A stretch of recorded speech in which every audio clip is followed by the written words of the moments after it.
আল্লাহর নামে।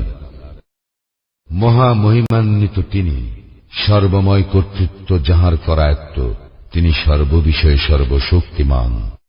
যিনি সৃষ্টি করিয়াছেন মৃত্যু ও জীবন, তোমাদেরকে পরীক্ষা করিবার জন্য কে তোমাদের মধ্যে কর্মে উত্তম, তিনি পরাক্রমশালী, ক্ষমাশীল। যিনি সৃষ্টি করিয়াছেন স্তরে স্তরে সপ্তাকাশ, দয়াময় আল্লাহর সৃষ্টিতে তুমি কোন খুঁত দেখিতে পাইবে না। তুমি আবার তাকাইয়া দেখো, কোন ত্রুটি দেখিতে পাও কি? অতঃপর তুমি বারবার দৃষ্টি ফিরাও, সেই দৃষ্টি ব্যর্থ ও ক্লান্ত হইয়া তোমার দিকে ফিরিয়া আসিবে। আমি নিকটবর্তী আকাশকে সুশোভিত করিয়াছি প্রদীপ মালা দ্বারা, এবং উহাদেরকে করিয়াছি শয়তানের প্রতি নিক্ষেপের উপকরণ, এবং উহাদের জন্য প্রস্তুত রাখিয়াছি জ্বলন্ত অগ্নির শাস্তি। যাহারা তাহাদের প্রতিপালককে অস্বীকার করে, তাহাদের জন্য রহিয়াছে জাহান্নামের শাস্তি। উহা কত মন্দ প্রত্যাবর্তন স্থল। যখন উহারা তন্মধ্যে নিক্ষিপ্ত হইবে, তখন উহারা জাহান্নামের বিকট শব্দ শুনিবে, আর উহা হইবে উদ্বেলিত। রোষে জাহান্নাম যেন ফাটিয়া পড়িবে। যখনই উহাতে কোন দলকে নিক্ষেপ করা হইবে, উহাদেরকে রক্ষীরা জিজ্ঞাসা করিবে, তোমাদের নিকট কি কোন সতর্ককারী আসে নাই? উহারা বলিবে, অবশ্যই আমাদের নিকট সতর্ককারী আসিয়াছিল। আমরা উহাদেরকে মিথ্যাবাদী গণ্য করিয়াছিলাম এবং বলিয়াছিলাম, আল্লাহ কিছুই অবতীর্ণ করেন নাই, তোমরা তো মহা বিভ্রান্তিতে রহিয়াছ। এবং উহারা আরো বলিবে, যদি আমরা শুনিতাম অথবা বিবেক বুদ্ধি প্রয়োগ করিতাম, তাহলে আমরা জাহান্নামবাসী হইতাম না। উহারা উহাদের অপরাধ স্বীকার করিবে, ধ্বংস জাহান্নামীদের জন্য। যাহারা দৃষ্টির অগোচরে তাহাদের প্রতিপালককে ভয় করে, তাহাদের জন্য রইয়াছে ক্ষমা ও মহা পুরস্কার। তোমরা তোমাদের কথা গোপনেই বলো অথবা প্রকাশ্যেই বলো, তিনি তো অন্তর্যামী। যিনি সৃষ্টি করিয়াছেন তিনি কি জানেন না? তিনি সূক্ষ্মদর্শী, সম্যক অবগত। তিনি তো তোমাদের জন্য ভূমিকে সুগম করিয়া দিয়াছেন। অতএব তোমরা উহার দিক দিগন্তে বিচরণ করো এবং তাহার প্রদত্ত জীবন উপকরণ হইতে আহার্য গ্রহণ করো। পুনরুত্থান তো তাহারই নিকট। তোমরা কি ইহা হইতে নির্ভর হইয়াছ যে যিনি আকাশে রহিয়াছেন, তিনি তোমাদেরকে স্বভূমিকে ধসাইয়া দিবেন? অনন্তর উহা আকস্মিকভাবে থরথর করিয়া কাঁপিতে থাকিবে। অথবা তোমরা কি ইহা হইতে নির্ভয় হইয়াছ যে আকাশে যিনি রহিয়াছেন, তিনি তোমাদের উপর কঙ্কর বর্ষী ঝঞ্ঝা প্রেরণ করিবেন? তখন তোমরা জানিতে পারবে কিরূপ ছিল আমার সতর্কবাণী। ইহাদের পূর্ববর্তীরা অস্বীকার করিয়াছিল, ফলে কিরূপ হইয়াছিল আমার শাস্তি। উহারা কি লক্ষ্য করে না উহাদের ঊর্ধ্ব দেশে বিহঙ্গ কুলের প্রতি, যারা পক্ষ বিস্তার করে ও সংকুচিত করে? দয়াময় আল্লাহই উহাদেরকে স্থির রাখেন, তিনি সর্ববিষয়ে সম্যক দ্রষ্টা। দয়াময় আল্লাহ ব্যতীত তোমাদের এমন কোন সৈন্যবাহিনী আছে কি যারা তোমাদেরকে সাহায্য করিবে? কাফিররা তো রয়েছে প্রবঞ্চনার মধ্যে। এমন কে আছে যে তোমাদেরকে জীবন উপকরণ দান করিবে, তিনি যদি তাহার জীবন উপকরণ বন্ধ করিয়া দেন? বস্তুত উহারা অবাধ্যতা ও সত্য বিমুখতায় অবিচল রহিয়াছে। যে ব্যক্তি ঝুঁকিয়া মুখে ভর দিয়া চলে, সেই কি ঠিক পথে চলে, নাকি সেই ব্যক্তি যে ঋজু হইয়া সরল পথে চলে? বলো, তিনি তোমাদেরকে সৃষ্টি করিয়াছেন এবং তোমাদেরকে দিয়াছেন শ্রবণ শক্তি, দৃষ্টি শক্তি ও অন্তঃকরণ। তোমরা অল্পই কৃতজ্ঞতা প্রকাশ করো। বলো, তিনি পৃথিবীতে তোমাদের ছড়াইয়া দিয়াছেন এবং তাহারই নিকট তোমাদেরকে সমবেত করা হইবে। আর উহারা বলে, তোমরা যদি সত্যবাদী হও তবে বলো, এই প্রতিশ্রুতি কখন বাস্তবায়িত হইবে? বলো, ইহার জ্ঞান কেবল আল্লাহরই নিকট আছে, আমি তো স্পষ্ট সতর্ককারী মাত্র। উহারা যখন তাহা আসন্ন দেখিবে, তখন কাফিরদের মুখমণ্ডল ম্লান হইয়া পড়িবে এবং বলা হইবে, ইহাই তো তোমরা চাহিতেছিলে।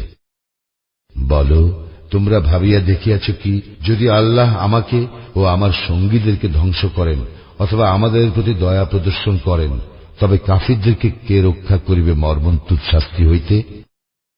বলো, তিনি দয়াময়, আমরা তাহাকে বিশ্বাস করি ও তাহারই উপর নির্ভর করি। শীঘ্রই তোমরা জানিতে পারিবে কে স্পষ্ট বিভ্রান্তিতে রহিয়াছে। বলো, তোমরা ভাবিয়া দেখিয়াছ কি, যদি পানি ভূগর্ভে তোমাদের নাগালের বাহিরে চলিয়া যায়, তখন কে তোমাদেরকে আনিয়া দিবে প্রবাহমান পানি?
Huh.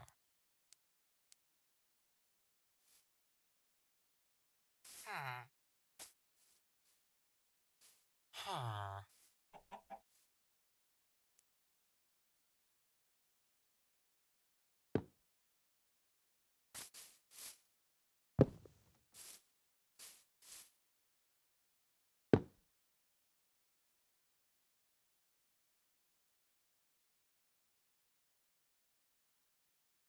Hmm.